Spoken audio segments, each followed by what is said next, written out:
Nananatili sa hospital facility ng ICC Detention Compound si dating Pangulong Rodrigo Duterte. Ang kasama niya sa the Netherlands si dating Executive Secretary Salvador Medialdea na nananatili pa rin sa ospital sa The Hague. Nasa frontline ng balitang yan si Gretchen Ho.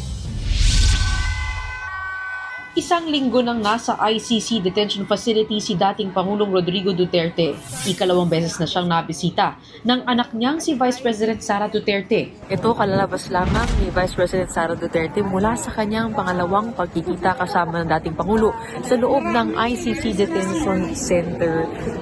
Yun na nagkaroon sila ng pagkakataon na pag-usapan ng kanyang kalagayan, kanyang pamilya, yung kanilang defense team. At ito, ang daming mga Pilipino dito ngayon. Ayon kay VP Sara, hanggang visitor center lang siya kapag bumibisita sa dating Pangulo. Sa ngayon daw, nananatili ang kanyang ama sa hospital facility sa loob ng detention compound. Hindi siya nire-release ng doctor. Nakarating po sa binigyan ng copy ng records ang mga doctors doon sa loob. As note of the list of medicines.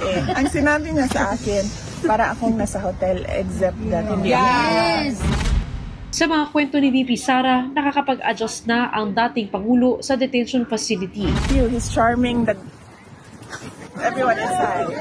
He's very friendly with people inside. Ayon sa bise, sa mga gustong magbigay ng mensahe sa dating Pangulo, pwede namang magpadala ng liham sa ICC Detention Facility.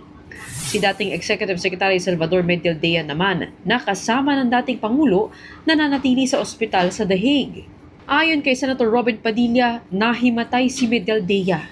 Nabisita na ng senador ang dating Executive Secretary sa ospital kung saan siya nagpapagaling. Mula sa The Hague sa the Netherlands, nagbabalita mula sa Frontline, Gretchen Ho, News 5.